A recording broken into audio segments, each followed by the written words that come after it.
कि कथ्यताम मे पिता को अयं संभ्रमो वोपागतः किं मालं कस्य चोद्देश्यः केन वा साध्यते मखः। एक दिन भगवान प्रातः काल आंखों को मेड़ते हुए जगे और जब नेत्रों को खोला तो क्या देखा कि घर के अंदर तमाम प्रकार के व्यंजन बन रहे। तो उन्होंने अपने बाबा से पूछा, कहा बाबा ये क्या हो रहा है, किसकी पूजा होगी, किसके लिए ये सामान बनाया जा रहा है। तो बाबा नंद ने कहा कि अरे लल्ला ये सब हम इंद्र पूजन के लिए कर रहे हैं। बोले इंद्र का पूजन? बोले हाँ। क्यों? क्योंकि लाला इंद्र मेघों का स्वामी होता है और जब हमें इंद्र की पूजा करते हैं तब वो जल बरसाता है और जब जल बरसता है तो हम इस पृथ्वी पर उपजाऊ भूमि बना करके उसमें खेती करते हैं जिससे अन्न होता है और हमारा भरण पोषण होता है। बोले अच्छा। बाबा पहले मेरी बात सुनो कि बाबा बाबा ये आज नया उत्सव और किस लिए मनाया जाता है और किस लिए मनाया जाता है और किसकी पूजा और किसके स्वागत का सामान सजाया जाता है। किसकी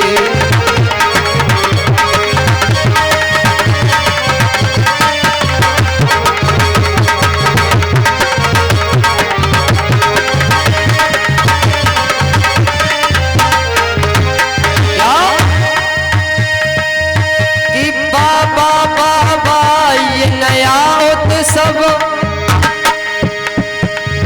और किस लिए मनाया जाता है और किसकी पूजा किसके स्वागत किसकी पूजा किसके स्वागत सामान सजाया जाता है।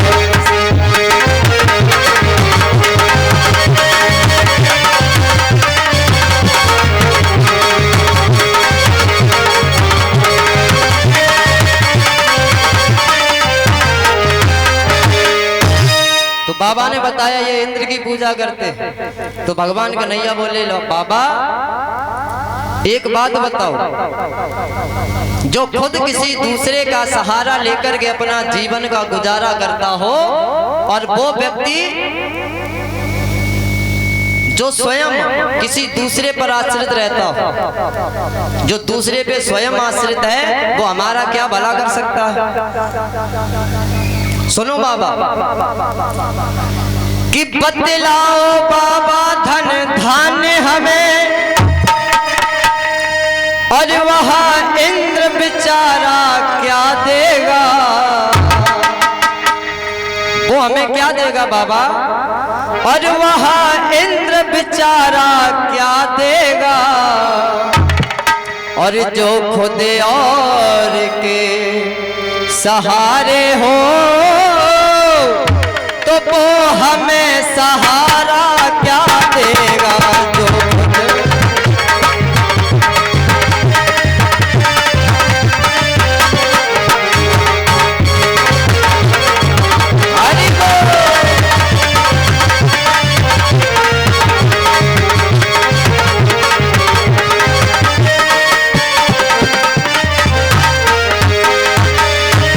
अरे बाबा ये बताओ जो खुद दूसरे के सहारे रह करके अपना जीवन का गुजारा करता हो वो हमें क्या दे सकता है।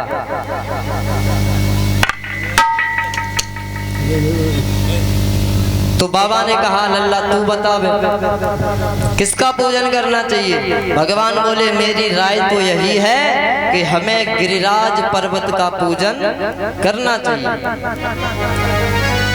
और क्यों करना चाहिए बाबा वो भी सुनो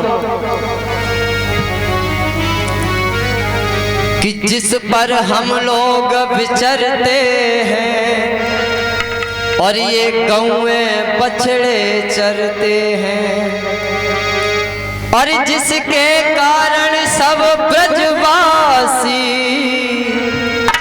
दिन रात किलोले करते हैं। जिस पर हरी हरी घास उगती है तो हमारी ये गायें उसे चरती हैं, खाती हैं और जब खाती हैं तो उसी घास को खा करके हमें दुग्ध देती हैं और जिससे हमारा जीवन यापन होता। तो हमारी राय तो बाबा यही है कि हमें गिरिराज पर्वत का पूजन करना चाहिए।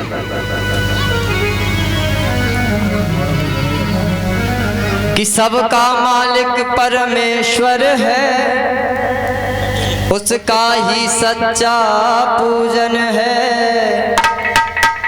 और अध्यात्म भाव से देखो तो अपना मालिक गोवर्धन है। हे बाबा हमें इसी का पूजन करना चाहिए। तो आज भगवान कन्हैया की बात को मानकर समस्त गोपियां भगवान के सखा बाबा नंद मैया यशोदा सारी सामग्रियों को गौरस को बैलगाड़ियों में लाद करके आज नाचते हुए गाते हुए गिरिराज पर्वत की तलहटी के लिए जा रहे हैं। और महाराज अच्छा ये बताओ गिरिराज पर्वत का आज तक किस किस ने दर्शन किया है, किस किस ने परिक्रमा लगाई है कोई? एक मैया ने की। जय हो। जो फल आपको गिरिराज महाराज की परिक्रमा लगाने से प्राप्त होता है, आज उनका मानसिक पूजन आप लोग यहीं करेंगे और मन से गिरिराज पर्वत की पूजा करेंगे, परिक्रमा करेंगे। जो फल आपको वहां जाकर के मिलेगा वही फल आपको आज यहाँ मिलेगा।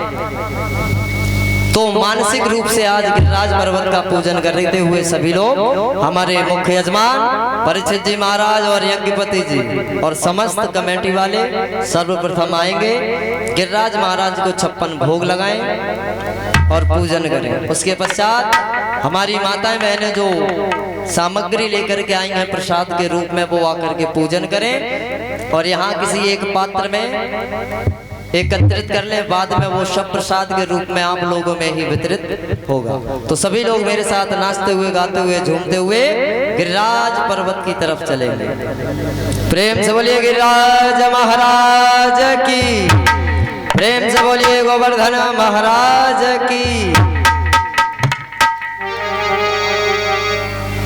वाजपेयी जी, अरविंद वाजपेयी, यदि मेरी आवाज को सुन रहे हो तो आ जाइए।